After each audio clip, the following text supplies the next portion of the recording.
So hey there and welcome back to another video on this channel. So in today's video I'm gonna show you how you can remove your Facebook account in CoinMaster.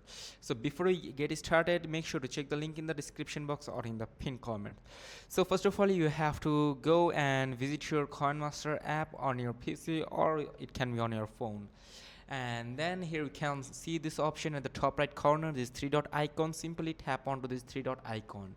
So after clicking on it, you can see this option settings and this left side option. Click on settings from here, and then you will see this option right here. And here you can see this option accounts at the bottom side of your settings option, like this interface.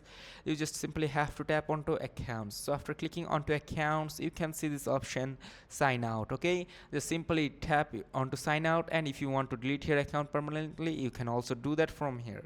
And then just enter your ID and password and you will be signed out. So that was it.